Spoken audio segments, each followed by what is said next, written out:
Well, good evening. Welcome again to the 2012fad.com. I am your host, Charlie Bluehawk, for the evening. Last night we talked about our friend, the cell phone, and how even when your cell phone is off, it's on. And how, by pressing it against your skin, your body becomes a microwave antenna. You become a microwave oven. And that you are cooking parts of your own body. I mean, really, who would do that? Tonight, I thought we would chat about when polar bears dance and how our masters are trying to convince us that global warming is happening. Why on earth would anybody go to the trouble to convince us that our planet, our Earth, is getting warmer? Simple. It gets back to control. It gets back to their religion. It gets back to wanting, needing, desperately needing to control. Because when you control somebody, you can hurt them. And our masters take tremendous joy in hurting us. They literally feed on our pain and our misery, our suffering. It's like our pain and our misery and our suffering is like a 12-course meal. They truly need to hurt us. And the best way, the most effective way to hurt us is to be able to control us completely. It sort of adds a little spice to the meal, I guess. Our masters want control. And their goal, our masters' goals, is a one-world government that will give them complete and absolute control of us, their property, their cattle, you and me. So, if they convince us that the world is heating up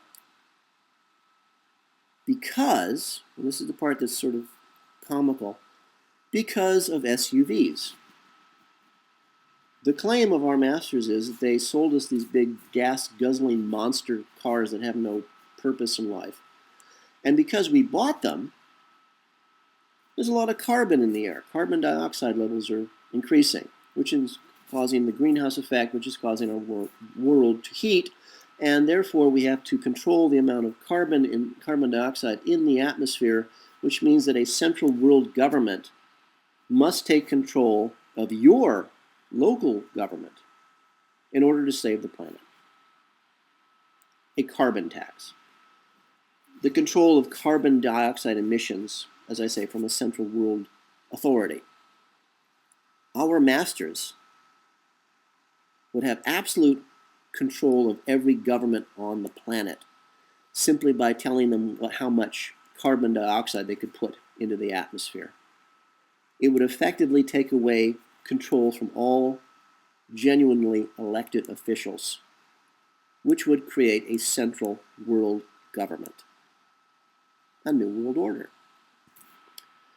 Now, our masters are trying to convince us, again, and Al Gore, a good Mandarin-class servant of our masters, and a guy, by the way, with a mansion in Tennessee that is the horror of his neighborhood. It uses so much coal-burning electricity that apparently you can see his house for miles around. I actually lived in Tennessee and talked to the people who received Al Gore's mail at the local mailbox, etc., where I got my mail. It's amazing what you can learn in a mailbox, etc. And Al Gore is the horror of Tennessee. Big old fat slob trying to convince us that burning coal is bad while he's lighting up the stars with the lights from his house. And again, it gets back to those massive SUVs, absolutely useless megavans that we were all conned into buying. So we pollute the planet and so cause the planet to heat up. More carbon dioxide in the air means a hotter planet. Okay, well, let me ask you this then. Why is Mars getting hotter? Are the Martians driving our SUVs? Is the planet Mars, does they have SUVs from us? Because it's getting hotter. Its poles are melting. Why is the planet Venus getting hotter then? You know, it must be more American-made SUVs driving around on Venus. You know, wow. If we're exporting American-made SUVs to the planet Venus, why isn't our economy better? Oh, sorry, humor. I forgot. This is very serious stuff we're dealing with. But, you know, sometimes I gotta laugh because it's amazingly stupid. And yet I personally know many people all over the world who are trying to force their own governments to give up their sovereignty, to give up their elected officials, to give up control of their country to the New World Order for a phony carbon tax. And if you try to talk to these just regular people, the 98% cattle, about the reality of the situation, they become really angry.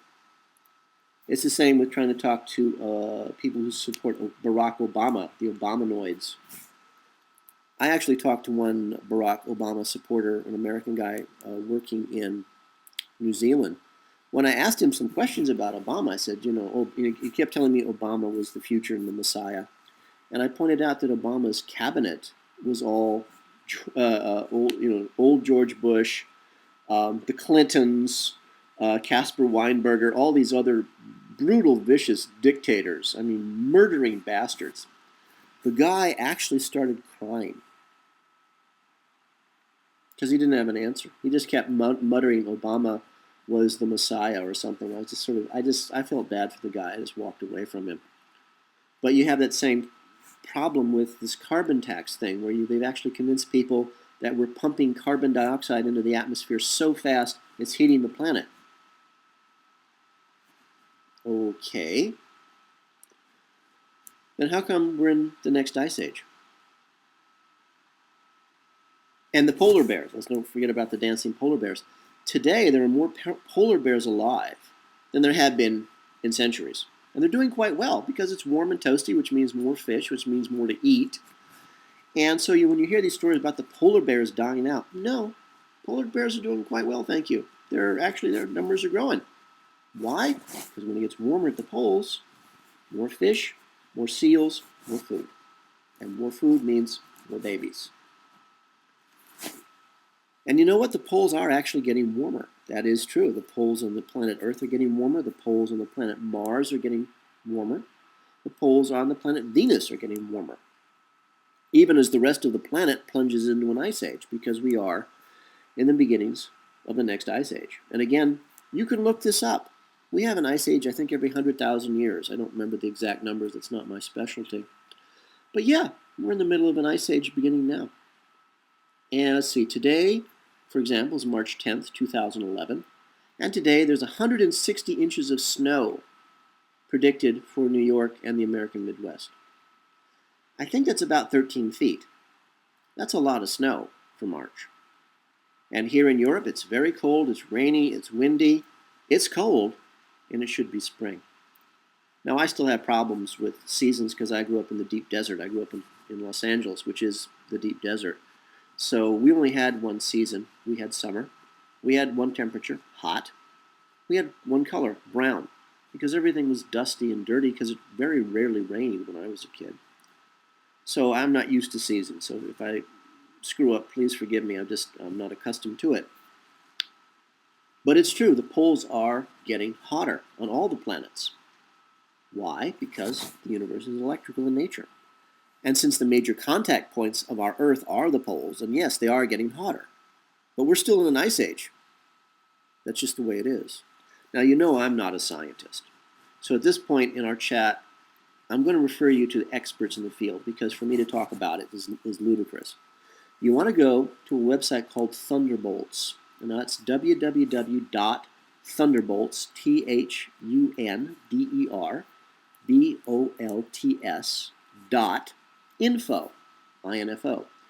And you want to listen to the two gentlemen who run that website by the name of David Talbot and Wallace Thornhill. These guys are amazing to listen to. And they can explain the nature of the electrical universe in ways, I can't. Can't do it. But if you want to know the truth, check out their website. So remember, things to remember. The universe is electrical. The dead brown dwarf star is coming into the plane of our solar system. It has 3 planets. It is the dead companion to our yellow star, our sun. If the universe is electrical, that means that the various planetary bodies have positive and negative charges. As the dead brown dwarf star comes closer into the plane of our solar system, closer to us, and it's going to pass between us and the sun. Basically, the solar system is shorting out. Whenever you short out something, the electrical wiring in your home, and you touch it, it's hot because electricity creates heat. That's why the poles are warming and why the rest of the planet is getting colder. It's basically sucking the electrical current in a certain direction. Again, it's not my area of expertise. Go to www.thunderbolts.info and listen to David Talbot and Wallace Thornhill. But anyway, what we need to remember is the universe is electrical, which means that you and I are electrical, which means that you and I are part of the universe, which means that you and I are part of something much greater than we can even begin to imagine, which means that you and I are important. And never let anyone tell you any different. So please take good care of yourself. Please take care of those that you love and who hopefully love you. Please have a plan, have a dream, and make it come true. You know we have a plan and a dream. It's called The Village. And it's coming true right now, even as we speak. And I hope to see you there. For all of us here at the 2012fad.com, this is Charlie Bluehawk, wishing you a really good day and reminding you, please, try to keep at least that one good thought.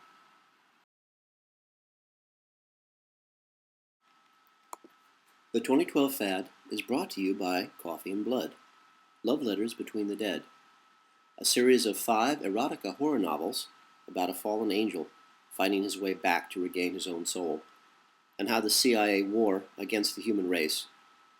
Their black magic captures and traps him in the body of a mind-controlled slave designed to hunt down and to kill their god, their Satan.